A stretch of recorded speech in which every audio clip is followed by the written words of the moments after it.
I need to make a cake, styrofoam cake, with a part that's going to be a real cake. And I wanted to show you how I'm assembling my dummy cakes, what tools I use, and how I'm cutting out the piece to insert my real cake into. So let's get started. I have my styrofoam dummies. For the tools, I will need a cutting mat and a knife. And to assemble my cake dummies, I'm going to use piping gel, bamboo skewers, and a hammer. These are going to be my cake dummies, and the sizes are 10-inch cake board, 8 by 3 first tier, 6 by 6 second, 5 by 6 third, then 4 by 3 and 3 by 3. And I will start with cutting an indentation into my 8-inch cake. I have it on a cutting mat to protect my table, and I'm going to use a sharp knife to cut through my styrofoam. So I want my indentation to be about 3 inches in, because the cake on top will be 6 inches, so I will have enough space to place my cake into. I'm going to make a marking about 2.5 inches in.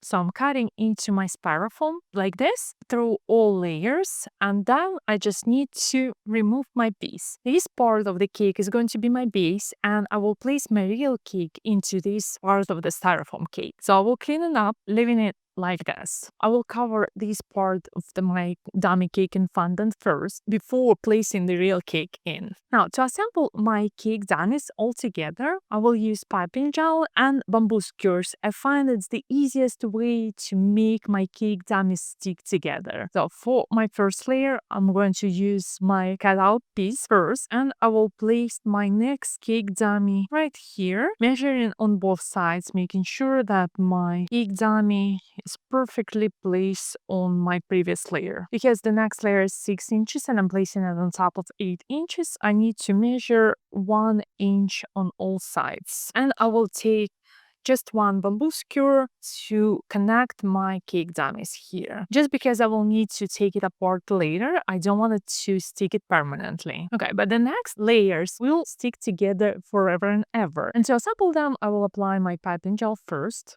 And then I will place the next layer of my cake dummy here and take a few of my bamboo skewers to poke through both layers.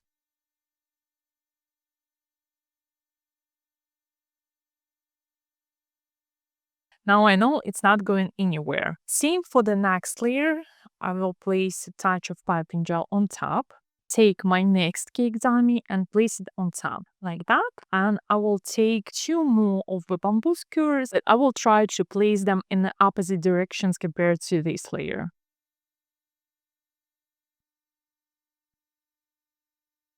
Same exact process for the next layer.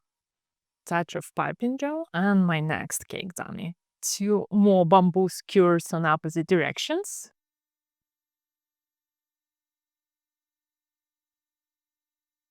Like this. And for the last layer, I don't want to make any indentations on the top of my cake. So I will attach it with piping gel and no bamboo skewers. I will take a rather generous amount of piping gel on the bottom of my cake dummy, spreading it evenly and placing on top. I will leave everything to dry for a few days to make sure my cake dummies are going to stay in place, and then I will make my fondant design on top of this cake. To cut my cake, I made a template out of parchment paper. I baked my cake and I cut it in 1-inch layers to make me an insert part for my cake like this. So I need a few layers to put inside my cake. And I'm using my white chocolate ganache. This is just melted chocolate and butter. Now that I have my cake, I have my white chocolate ganache. I'm going to assemble everything together. Because this is a 3-inch cake, I'm going to use 3 layers of cake and 2 layers of white chocolate ganache. Like this. And now I need to secure all my crumbs. Remember, we put only 2 bamboo skewers between our first layer and the second layer. So now I'm going to take a sharp knife and cut through my fondant in between 2 layers. And now I can take my top part of the cake off of the bottom part like this. And I can place my bottom part in the fridge. Now that the crumb coat is fully dried, I'm going to apply my final coat with the same white chocolate ganache and make it as smooth as possible. I still need to leave a little bit of indentations on the side for my fondant to cover my ganache. Basically, we are done. So I will set it in the fridge for another 10 minutes and I will cover it in fondant. And I will start with covering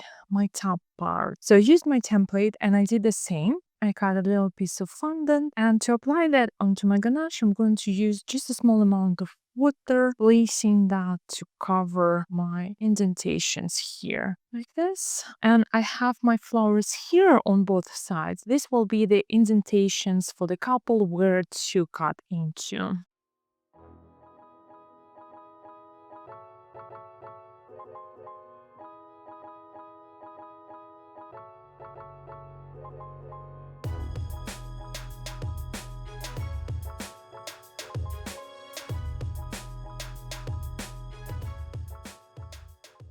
This is the real cake, this is the dummy cake, but because of the design and how I chose to use my pearls and wafer paper flowers, it looks seamless. The difference is a little bit of the color because of the lighting, but you won't be able to see that in a real scenario. And now I have my cake assembled here at the venue, and I put my styrofoam cake on top of my real cake with a cut piece, and all looks amazing. So you can see there is barely any visible connection between my tiers, and the whole cake just came together.